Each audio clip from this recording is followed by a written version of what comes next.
Hi மக்களே, எப்படி இருக்கீங்க? இன்றைக்கி வந்து ரொம்ப டேஸ்டியாக ஒரு கருவாட்டு குழம்பு. பார்க்கவே அப்படி சூப்பராக அவ்வளோ வாசனையாக இருக்கும். அது வந்து தட்டைப்பயிறு வச்சு எப்படி பண்ணலாம் அப்படின்னு பார்க்கலாம். ரெசிபி பார்க்கறதுக்கு முன்னாடி சேனலை சப்ஸ்கிரைப் பண்ணுங்கள். பார்க்குற வீடியோ பிடிச்சிருந்தது அப்படின்னா லைக் பண்ணுங்கள், ஷேர் பண்ணுங்கள், கமெண்ட் பண்ணுங்கள். ஓகே, எப்படி பண்ணலான்னு பார்க்கலாமா? வீடியோக்குள்ளே போகலாம். இதை பண்ணுறதுக்கு என்னென்ன ஐட்டம்ஸ்லாம் வேணும்னு பார்க்கலாமா? 2 பழுத்த தக்காளி எடுத்திருக்கேன். இதை இந்த ஷேப்பில் நான் கட் பண்ணி எடுத்திருக்கேன். 20லேருந்து 20 இருக்கும். 20 சின்ன வெங்காயத்தை தோல் உரித்து வாஷ் பண்ணி வச்சுருக்கேன். 10லேருந்து 15 பல் பூண்டு, ஒரு 4 பூண்டை தட்டி வச்சுருக்கேன். அதுக்கப்புறமா தட்டைப்பயிறுன்னு சொல்லுவாங்கள்ல, அதாவது காராமணின்னு சொல்லுவாங்க, தட்டாம்பயிறுன்னு சொல்லுவாங்க. இதை நல்லா நான் வந்துட்டு ஊற போட்டு அதுக்கப்புறம் வேக வச்சு எடுத்து தனியாக வச்சுருக்கேன். இதை இப்படியும் சாப்பிட்லாம். அதுக்கப்புறமா காரத்துக்கு மிளகா, அதாவது பழுத்த மிளகாவை எடுத்து ஒரு 3 மிளகா நான் கீறி வச்சுருக்கேன். மீன் குழம்புக்கும் கருவாட்டு குழம்புக்கும் பழுத்த மிளகா போட்டால் சூப்பராக இருக்கும். கருவாடு ஒரு 6லேருந்து 7 கருவாடு எடுத்து நல்லா வாஷ் பண்ணிவிட்டு அதை வந்து அதில் மேலே இருக்க ஸ்கின்னெல்லாம் ரிமூவ் பண்ணிவிட்டு வச்சுருக்கேன். இது போக நான் வந்து உருளைக்கிழங்கு ஆட் பண்ணியிருப்பேன். அதுக்கு பதிலாக நீங்கள் கத்தரிக்காய் ஆட் பண்ணிக்கலாம், அது ஆப்ஷனல். ஓகே, இது எப்படி பண்ணலான்னு பார்க்கலாமா?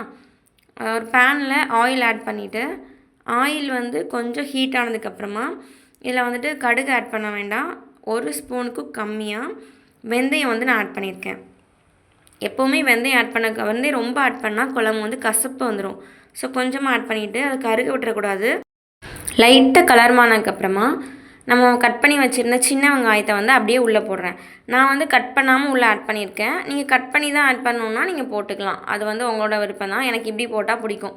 ஸோ இதை வந்து கொஞ்சம் கலர் மாறி வந்ததுக்கு அந்த ஸ்டேஜில் மிளகா வச்சுருந்தோம்ல, பழுத்த மிளகாவும் அது கூட கருவேப்பிலையும் சேர்த்து நான் இதோட சேர்த்து ஆட் பண்ணிக்கிறேன்.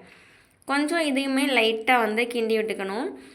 கொஞ்சம் வெங்காயம் வந்து லைட்டாக அந்த மேலே இருக்க ஸ்கின் வந்து கலர் சேஞ்ச் ஆகிற வரைக்கும் மட்டும் நம்ம வந்து கிண்டி விட்டால் போதும்.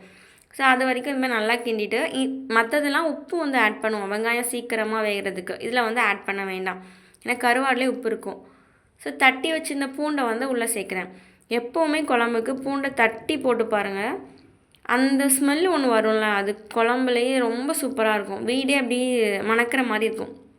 இதுக்கப்புறமா முழுசாக பூண்டு வச்சுருந்தேன்ல, அதை வந்து உள்ளே ஆட் பண்ணிக்கோங்க. உங்களோட குவான்டிட்டி எவ்வளோ வேணுமோ அந்த அளவுக்கு நீங்கள் வந்து ஆட் பண்ணிக்கலாம். நான் வந்து ஒரு 10 எடுத்துருப்பேன். இது 3மே மிக்ஸ் ஆகி மேலே இருக்கிற அந்த ஸ்கின் வந்து லைட்டாக கலர் சேஞ்ச் ஆகணும். அது நமக்கு தெரியும் பார்க்கும்போது. அது வரைக்கும் மட்டும் நீங்கள் வந்துட்டு ஒரு 1 நிமிஷத்துக்கு அதை வந்து எண்ணெயிலே வேக விடணும்.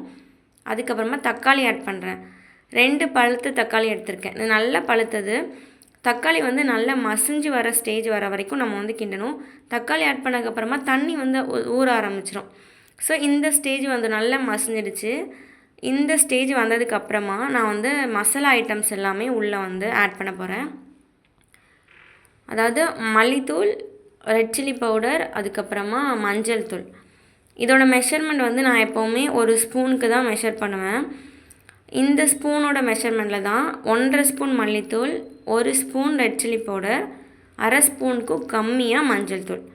இந்த 3யுமே மொத்தமாக உள்ளே ஆட் பண்ணிக்கலாம்.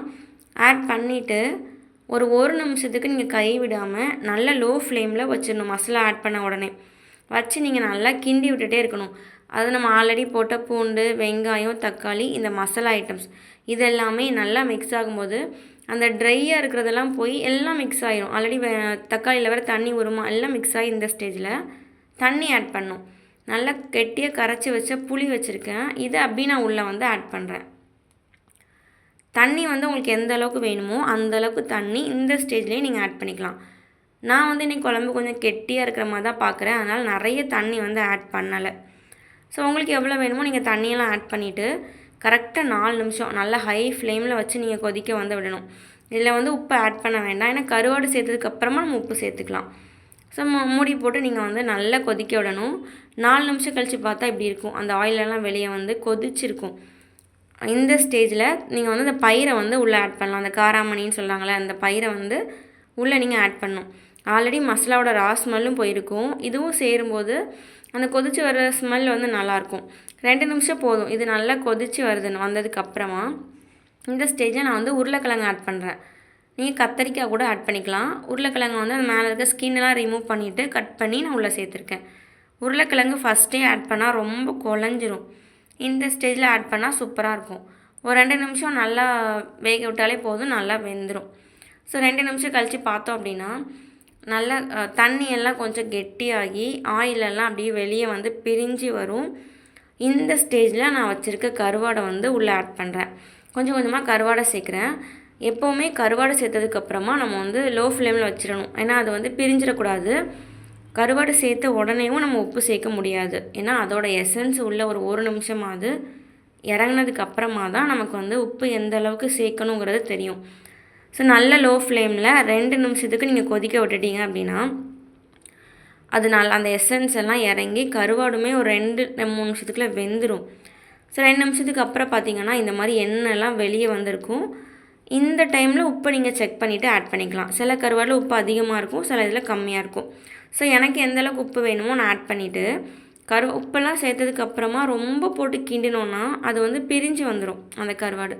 ஸோ லைட்டாக மேட்டாப்பில் மேலேயும் கீழேயும் அந்த உப்போடு சேர்த்து நம்ம கொஞ்சமாக மிக்ஸ் பண்ணி விட்டுட்டால் போதும்.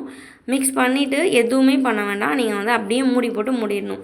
ஒரு நிமிஷம் கழித்து பார்த்தோன்னா அப்படியே ஆயிலெல்லாம் வெளியே வந்து கருவாடு எதுவுமே உடையாமல் ரொம்ப சூப்பராக கருவாட்டு குழம்பு ரெடி ஆயிரும். அந்த பயிருமே நல்லா வெந்திருக்கும். சாப்பாட்டில் சாப்பிடும்போது சூப்பராக இருக்கும். இப்போ எப்படி இருக்குன்னு பாருங்கள். அப்படி நல்லா ஹீட்டாக கருவாடு எதுவுமே உடையல. சாப்பாடில் வச்சு சாப்பிடும்போது ரொம்ப டேஸ்ட்டாக இருக்கும். பயிருமே நம்ம உள்ளே ஆட் பண்ணியிருக்கோம், அதனால் ரொம்ப டேஸ்ட்டாக இருக்கும். சாப்பாடில் பிசைஞ்சு குழந்தைங்களுக்கு கொடுக்கும்போதுமே நல்லா சாப்பிடும். தேங்காய் எதுவுமே ஆட் பண்ணலை, அதனால் குழம்பு அவ்வளோ சீக்கிரத்தில் கெட்டும் போகாது.